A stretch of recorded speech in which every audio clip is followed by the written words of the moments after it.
안녕하세요. 진희경 목사입니다. 2023년 9월 1일 금요일 새벽 묵상을 시작하도록 하겠습니다.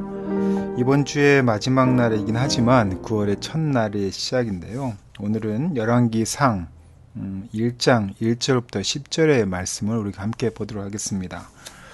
오늘 우리가 본문을 통해서 보실 말씀의 제목은요, 아름다운 태장을 위해이고요.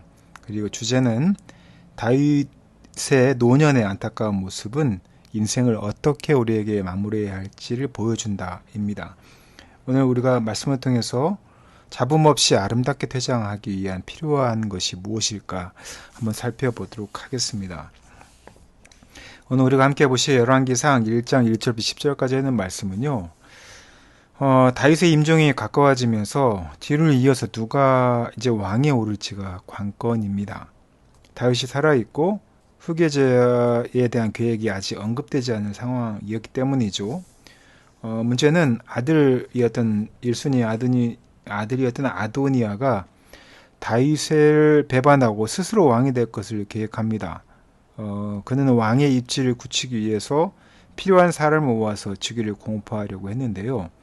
스스로 왕이 되려는 아도니아는 왕의 자리가 하나님의 손에 달려있음을 알지 못했기 때문에 그런 시도를 합니다. 하나님은 다윗의 후계자로 정한 사람이 따로 있었다는 것을 그는 알지 못했던 것이죠. 오늘 본문 말씀을 통해서 다시 한번 더 깊이 들여다볼 내용을 한번 우리 함께 살펴보도록 하겠습니다. 다윗 왕은 이스라엘 역사에서 가장 위대한 왕이죠.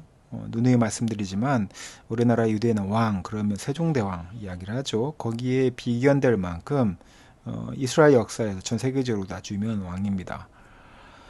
그러나 그러한 위대한 왕도 늙게 되겠죠. 그리고 그런 세월 때문에 자신의 자리를 내주어야 하는 그런 상황이 오게 됩니다. 이제 홀로 추위를 견딜 수 없어서 수냄 여인 아비삭의 온기를 빌려야 할 만큼 그는 노쇠해진 사람이었습니다. 그 젊음은 어느새 사라지고 이제 늙게 된 것이죠. 이런 유한한 존재에게 하나님 나라의 운명을 맡길 수는 없겠죠. 자신의 한계를 알지 못하는 사람이 왕이 되어서도 안 됩니다. 가장 위대한 왕의 노년마저도 이러하다면 우리 누구도 예외가 될 수 없죠. 우리는 그 나이에 맞는 아름다운 또 하나님의 계획이 있을 거라고 봅니다. 이스라엘의 왕의 자리는 쟁취할 대상이 아닙니다. 이스라엘 왕을 세울 때도 그랬고요. 또한 오히려 하나님께서 택하신 사람에게 선물로 주는 자리가 이스라엘의 왕의 자리입니다. 우리는 보통 왕이 되는 것을 야망의 대상으로 보는데 야망의 대상이 아니라 소명의 대상이라고 볼 수 있는 것이죠. 진정한 한 분 왕은 누구냐면 하나님이십니다. 그런 한 분이 하나님의 낙점으로 되는 자리일 뿐이고요. 스스로 높여서 차지할 수 있는 자리가 아님을 우리는 열왕기서를 통해서 알아야 합니다. 하나님의 부르심이 없이 차지한 자리, 그 자리는 사람과 그 사람의 나라를 멸망으로 이끌 뿐입니다.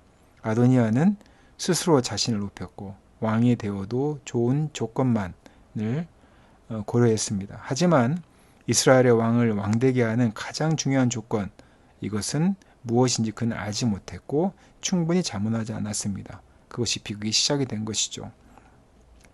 이스라엘 왕은 천하 만민을 복되게 하는 이스라엘의 사명을 이루는 그런 자로 부름을 받습니다. 왜냐하면 이방 나라들의 제사장 나라가 되어야 하기 때문이죠. 권력과 부를 욕망하면 안 되겠죠. 그런 이들에게는 어울리지 않는 자리입니다.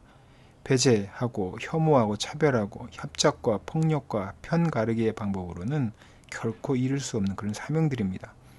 예수 그리스도께서 낮아짐과 비움과 버림을 통해서 이루어 주신 그 사명이 바로 이러한 것들이죠.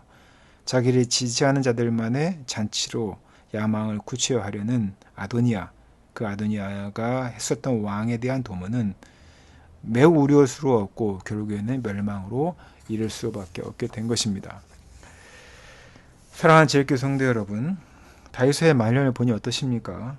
심정이 씁쓸하지요.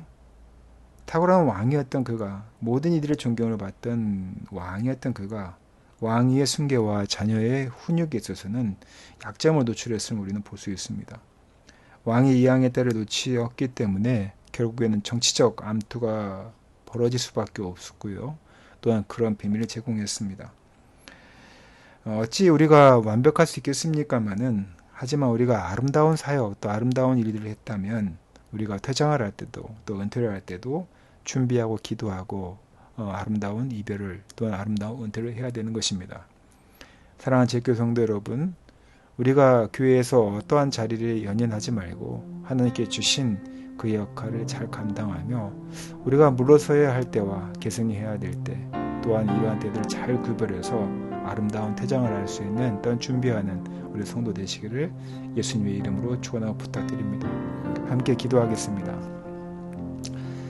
박수 칠 때 떠나라는 말이 있습니다. 이 말은 우리의 인생의 끝을 지저분하지 않게 아름답게 마치고 퇴장하라는 이야기입니다. 그것은 우리에게 큰 축복입니다. 우리가 부리는 노역이 결국에는 그간 쌓아온 모든 명예와 권위를 무너뜨리는 것을 우리는 수없이 보게 됩니다. 왜냐하면 우리 인간의 욕망은 끝이었기 때문입니다. 하지만 우리가 알 수 있다면 마지막까지 그 권력을 손에 쥐기보다는 우리가 다윗 왕의 예를 들어서 우리의 삶 가운데 아무리 화려한 그 과거도 이제는 아무것도 아님을 우리가 알게 하시고 오히려 후손들을 통해서 또한 하나님의 귀하신 일들이 그들을 통해서 이루어질 수 있도록 돕고 함께하는 아름다운 퇴장을 할 수 있는 우리가 되게 좀 축복하여 주시옵소서. 이 모든 말씀 거룩하신 예수님 이름으로 기도드렸습니다. 아멘.